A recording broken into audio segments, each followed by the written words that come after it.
আপনি কি জানেন এক সময়ের শত্রু হযরত আবু জাহল কিভাবে ইসলাম গ্রহণের দিকে পদক্ষেপ রেখেছিলেন? আর সেই মুহূর্তে কি ঘটেছিল যখন তিনি প্রথমবারের মতো হযরত মুহাম্মদ এর সাথে সাক্ষাৎ করেন? এই রহস্যময় গল্পটি জানুন এবং ইতিহাসের এক অপ্রত্যাশিত মোড় আবিষ্কার করুন। ইসলামকে ভালোবেসে লাইক করুন, অন্যদের জানানোর জন্য শেয়ার করুন এবং আপনার কি ধারণা সে সম্পর্কে তা কমেন্টে জানান। হযরত আবু যর গিফারি একজন বিখ্যাত সাহাবী ছিলেন। পরবর্তীকালে তিনি একজন বিখ্যাত বুজুর্গ এবং আল্লাহর ওলি হিসেবে জনাজাত হয়েছিলেন। হযরত আলী বলেছেন, তিনি এমন একটি ইলম অর্জন করেছিলেন যা অন্য কেউ অর্জন করতে পারেনি এবং তিনি এই ইলম অর্জনের সাথে তা সংরক্ষণও করেছিলেন। হযরত আবু যর গিফারি যখন হুজুর সাল্লাল্লাহু আলাইহি ওয়াসাল্লাম এর নবুয়তের খবর শুনলেন, তখন প্রকৃত সত্য জানার জন্য তিনি তার ভাইকে মক্কায় পাঠালেন।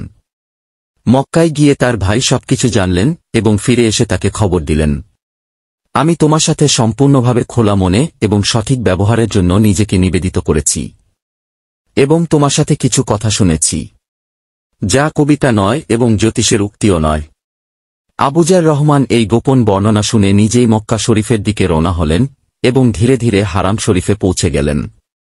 নবী সাল্লাল্লাহু আলাইহি ওয়াসাল্লামের প্রতি ওহী নাযিল হওয়ার পরে শত্রুরা তাকে আক্রমণ করতে চাইল, কিন্তু হযরত আলী রাদিয়াল্লাহু আনহু তাকে রক্ষা করার জন্য নিজের জীবনের ঝুঁকি নিয়ে নবীজির পাশে দাঁড়ালেন।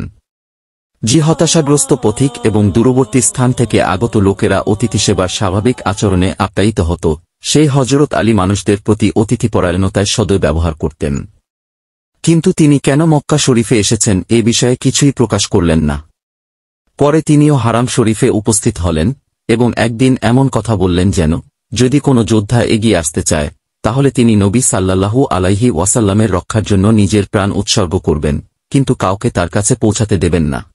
দ্বিতীয় দিন হযরত আলী ভাবলেন, মানুষ হয়তো আজও কাজ সম্পন্ন করতে পারবে না, তাই আজও তিনি নিজে খাবার নিয়ে গেলেন এবং আগের মতোই তাকে বেরোবার ব্যবস্থা করলেন। কিন্তু আজও তিনি মানুষের আগমনের সম্পর্কে একটি বিশেষ প্রশ্ন করলেন। তৃতীয় দিন হযরত আলী নিজেই আবার সেই ঘরে গেলেন এবং কিছুটা ধীরে ধীরে কথা বললেন। হযরত আবু যর রহমান প্রথমে শপথ করে বললেন, ভাই, আপনি সবকিছু গোপন না করলে এর কারণ কখনো জানতে পারতাম না। পরে হযরত আলী অবশেষে নিজের উদ্দেশ্য প্রকাশ করলেন।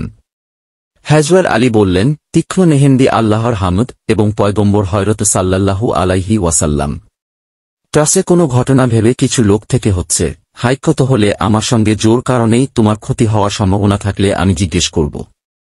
পেশাব করব না, জুতা ঠিক করার ভাবনায় বসে আছি। কিন্তু তুমি তো চলে গিয়েছিলে, আমার অপেক্ষায় থাকবে না। যাই হোক, পরে হযরত আলী বিনীতভাবে হুজুর সাল্লাল্লাহু আলাইহি ওয়াসাল্লামের দরবারে গিয়ে বসেন এবং অল্প সময়ের কথোপকথনের পর ইসলাম গ্রহণ করেন। তারপর তিনি একটা পয়গম্বর এর মতো ইসলাম প্রচার করতে আরম্ভ করলেন, আরও নিজের সারা জিন্দগি আল্লাহ ইবাদতে লাগিয়ে দিলেন। হযরত আবু যর গিফারি মক্কার থেকে ঘুরে গিয়ে ইসলাম ধর্মরে আবাহিত করে অন্যদেরকে ইবাদত করার শিক্ষা দিলেন।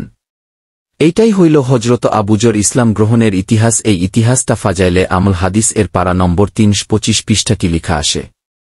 আপনি যদি ভিডিওটা লাস্ট পর্যন্ত আসেন তাহলে এই ভিডিওটাকে একটা লাইক অবশ্যই করবেন, আরও বেশি বেশি নেক আমল করবেন। ভিডিওটা দেখার জন্য ধন্যবাদ। এই ভিডিওর পার্ট 2 এর জন্য সাবস্ক্রাইব করুন এবং বেল আইকনটা টিপে দিন।